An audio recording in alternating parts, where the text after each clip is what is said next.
My brother dragged me to meet his fiancé's multimillionaire father at the wedding rehearsal dinner. Smirking, he looked at the tycoon and said, "Sir, this is our family failure. We only brought her, so the seating chart looked even." My parents nodded in agreement, my mother adding, "Yes, we don't brag about her. She's just a disappointment." I braced myself for the usual humiliation, keeping my eyes glued to the floor. But instead of laughing, the room went dead silent. I looked up to see the powerful billionaire standing frozen. The wine glass in his hand trembled as he stared at me, his face turning completely pale. He ignored my smug family entirely, took a step toward me, and whispered in a voice filled with absolute shock, "So it's you? This is completely unexpected. I've been looking for you for 2 years." Before we get to that life-changing moment, I'm glad to have you here. Follow my story until the end and comment the city you're watching from so I can see how far my voice has reached. My name is Maya, and at 26 years old, I had officially been wearing the heavy, suffocating title of the family failure for nearly a decade. In my family, love wasn't unconditional. It was a transaction measured strictly by corporate titles, tax brackets, and social standing. My older brother, Julian, who is 29, was the undisputed golden child. He was sharp, cutthroat, and climbed the corporate ladder with the singular purpose of making our parents look good. They worshipped the very ground he walked on. I, on the other hand, was the creative outcast. Because I refused to take a traditional office job and instead spent my 20s quietly working on my laptop from coffee shops, my parents viewed me as a lazy underachiever. They constantly compared my modest life to Julian's brilliant trajectory, using every family dinner to remind me how much of a disappointment I was. I stopped arguing years ago, letting them believe whatever made them feel superior. Then came the announcement that changed everything. Julian had managed to secure an engagement with a high society heiress whose family occupied the topmost tier of the city's wealthy elite. My parents were ecstatic, treating the upcoming marriage like a historic victory that would finally launch our family into the upper echelons of society. They poured all their energy and savings into making sure they looked flawless for the wedding events. As the date approached, their desperate desire to impress the bride's billionaire father meant one thing for me. I was to be pushed even further into the background, hidden away like a dirty secret they couldn't completely erase. I was only invited to keep the seating chart balanced, a prop to be seen and not heard. The luxury venue chosen for the rehearsal dinner was a breathtaking, historic estate in the hills, a place where security guards checked invitations twice before letting anyone pass the iron gates. The air was thick with the scent of expensive floral arrangements, and classical music drifted softly from invisible speakers. My parents and Julian fit right into the opulent setting, wearing designer suits and custom-tailored silk dresses that had cost them a small fortune. They stood tall, practicing their high society smiles in the reflection of the glass doors. I walked a few paces behind them, feeling the harsh sting of their deliberate rejection with every step. To ensure I didn't steal a single shred of the spotlight from Julian, my mother had personally selected my outfit, a cheap, plain navy dress from a clearance rack that was a size too large and completely outdated. As we walked toward the grand dining hall, my father leaned back slightly, his voice dropping to a harsh, venomous whisper meant only for my ears. "Keep your mouth shut tonight, Maya," he warned, his eyes scanning the room instead of looking at me. "Do not speak unless you are spoken to, and do not dare mention your pathetic freelance hobbies to these people. This night is about your brother's future, not your shortcomings." Julian smirked, adjusting his cuffs with supreme arrogance as he added, "Just try to look invisible, Maya. We can't let your lack of ambition ruin the biggest connection this family has ever made." They treated me like an embarrassing stain on their perfect canvas, completely unaware of the storm brewing ahead. The moment of peak humiliation arrived just as the main course was being cleared. My brother Julian spotted the man of the hour, Arthur Sterling, standing near the grand marble fireplace. Arthur was a legendary tech tycoon, a multi-billionaire whose business decisions dictated the flow of entire global markets. Eager to cement his position in his new father-in-law's good graces, Julian grabbed my upper arm with a tight, painful grip and dragged me across the floor, with my parents trailing close behind like desperate, starstruck groupies. When we reached the billionaire, Julian cleared his throat, placing on his most charming, corporate smile.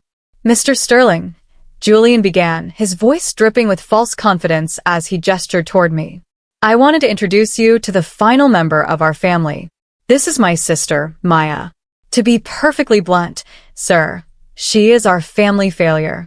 We only brought her along tonight, so the seating chart at the table looked even."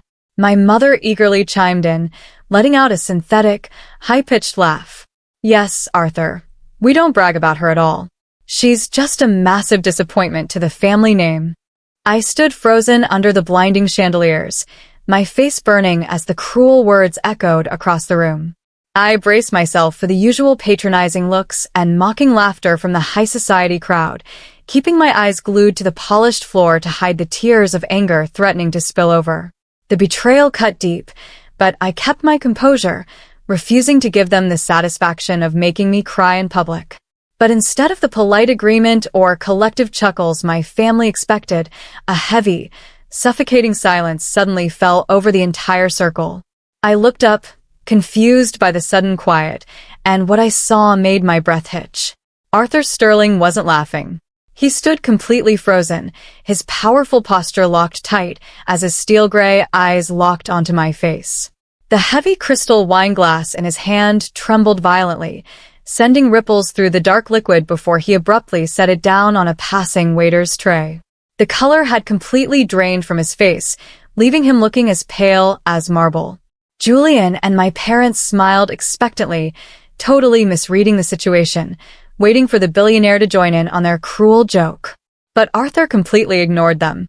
He took a slow, deliberate step toward me, his intense gaze never wavering, entirely cutting my brother out of the space between us. He reached out a hand, his voice dropping to an absolute whisper that carried the weight of a physical blow. "So, it's you? This is completely unexpected. I've been looking for you for 2 years." My family's smiles instantly shattered. Julian blinked in utter confusion, his mouth opening and closing like a fish out of water. My mother let out a nervous, breathless chuckle. "Arthur, dear, you must be mistaken. This is just Maya. She doesn't know anyone important." Arthur snapped his head toward my mother, his eyes flashing with a cold, terrifying authority that silenced her instantly. "Mistaken," he echoed, his voice echoing off the high ceilings. "I am never mistaken. This young woman is the anonymous creative mastermind behind Vanguard Systems. Her proprietary architecture is the entire foundation of my global enterprise." The room gasped, and the world seemed to tilt beneath my family's feet.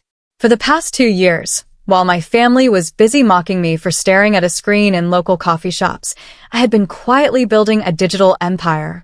Under the professional pseudonym CV Vanguard, I had developed an advanced, proprietary data routing software that solved the biggest efficiency crisis in modern tech.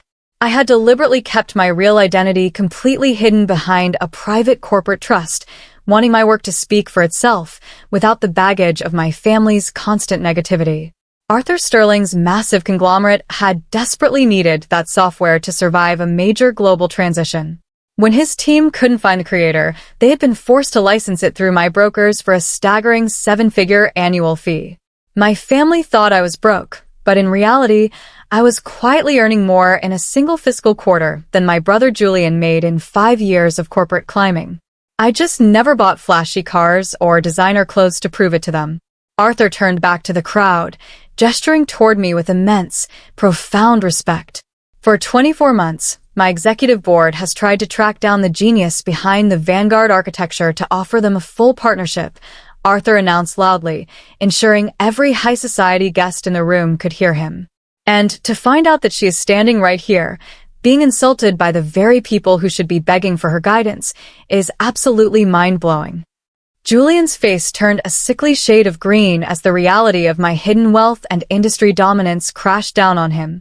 My parents stared at me, their eyes wide with a mixture of profound shock and sudden, terrifying realization. Seeing the multi-billionaire offer me an elite partnership right on the spot, the dynamic in the room shifted instantly. The cruel smirk vanished from Julian's face, replaced by a desperate, panicked sweat. My parents immediately tried to laugh the whole thing off, their voices cracking with sudden, nauseating hypocrisy. "Oh, Arthur, you know how family dynamics are," my father stammered, stepping forward and trying to put a paternal arm around my shoulder. It was just a playful joke. We are incredibly proud of Maya's achievements. We always knew she had a brilliant mind hidden away. My mother nodded aggressively, her eyes locked onto me with a disgusting mixture of newfound greed and panic. Yes, exactly. We always pushed her to work hard on her laptop. Her success is a reflection of our family's dedication to excellence. It was pathetic. They were actively trying to rewrite years of emotional abuse and public humiliation just to save their own social standing and get a piece of my hidden empire. But before I could even push my father's hand away, Arthur Sterling stepped firmly between us, his face a mask of absolute disgust. He looked down at Julian and my parents with a cold, piercing gaze that made them instantly flinch. "Do not insult my intelligence," Arthur said, his voice dropping to a low, dangerous growl. "I heard exactly how you spoke to her. You didn't brag about her because your own arrogance blinded you to her genius. I refuse to do business or share a family legacy with superficial parasites who treat true brilliance with such malicious disrespect." Julian looked as if he might vomit right onto the marble floor. I looked at my family one last time, seeing them for exactly what they were, small, desperate people drowning in their own superficiality. I turned to Arthur, matching his confident posture. "Mr. Sterling," I said clearly, ensuring my voice carried across the silent room. "I accept your invitation. Let's discuss that partnership tomorrow morning in your office, away from the noise." Without waiting for a response from my stunned parents or Julian, I turned on my heel and walked out of the grand estate, leaving the family failure label behind forever in the dust of their ruined ambitions. Julian's standing with his new in-laws was completely shattered, and my parents were left to face the high society crowd knowing they had publicly discarded the most successful person they would ever know. Now, I'm curious about you who listened to my story. What would you have done if your family humiliated you right before a massive breakthrough? Would you have walked away like I did? Comment below. And meanwhile, I'm leaving on the final screen 2 other stories that are channel favorites, and they will definitely surprise you. Thank you for watching until here.